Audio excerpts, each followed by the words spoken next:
Hello అండి, welcome back to my channel making a easier way. ఈరోజు video వచ్చి సుందరకాండ పారాయణం చేస్తే ఆగిపోయిన పనులు కూడా అయిపోతాయని పెద్దలు చెప్తుంటారు. దాని గురించి ఈరోజు మన వీడియోలో డిస్కస్ చేద్దాం. సుందరకాండ పారాయణం చేసినంత మాత్రాన కేవలం హనుమంతుడు కిందకి దిగి వచ్చి మన పనులను చేసి పెట్టేస్తాడని కాదండి. హనుమంతుడు సముద్ర లంఘనం చేస్తుంటే 3 రకాల ఆటంకాలు ఎదురయ్యాయి. మొదటిది మైనాక పర్వతం అడ్డుగా వచ్చి నిలబడింది. ఇది సాత్విక ఆటంకం.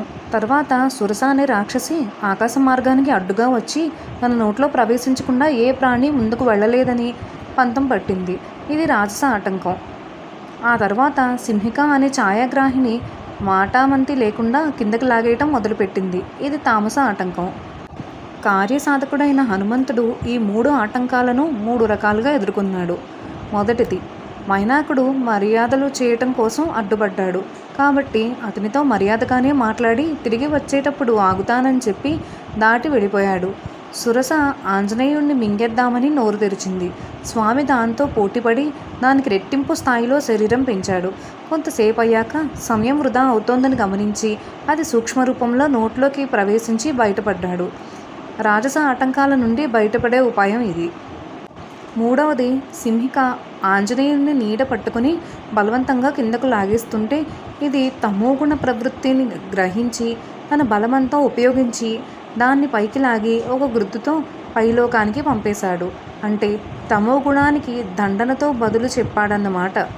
అట్లా మనం కూడా ఏదైనా ఒక గొప్ప లక్ష్యాన్ని సాధించాలనుకున్నప్పుడు ఎదురయ్యే ఆటంకాలు ఏ రకమైనవో గమనించుకొని ఆ రకమైన ప్రవృత్తితోనే వాటిని ఎదుర్కోవాలి.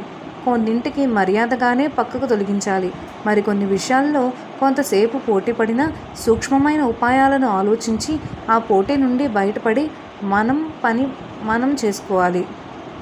మూడవది, తీవ్రవాదం వంటి సమస్యలను అంటే తీవ్రంగా ఎదుర్కొని ఉక్కుపాదంతో అణిచివేయాలి. అక్కడ మెదకతనం పనికిరాదు.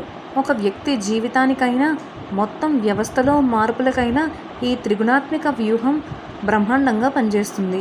ఈ రకంగా సుందరకాండలోని ఘట్టాలను అవగాహన చేసుకొని మన జీవితానికి అన్వయించుకొని ఆచరణలో పెడితే కాని పని అంటూ ఉంటుందా? అందుకోసం సుందరకాండ అందరూ చదవాలి. కపీశ్వరుని కార్యసాధకత్వాన్ని అవగాహన చేసుకుని అనుసరించాలి. ఇలాంటి మరెన్నో ఇంట్రెస్టింగ్ వీడియోస్ కోసం నా ఛానల్ని సబ్స్క్రైబ్ చేసుకోండి. Thank you for watching. మరో విషయం అండి, సుందరకాండ పారాయణం భక్తితో కోసమో లేదా మొక్కుబడి కోసమో మాత్రమే కాదండి. ఇలా కార్యసాధకత్వానికి ఉపయోగపడే విషయాలు తెలుసుకోవటం కోసం, అవి మన జీవితంలో అమలుపరచుకోవడం కోసం కూడా మనం సుందరకాండ పారాయణం వంటి పవిత్రమైన గ్రంథాలను పఠించడం మంచిది.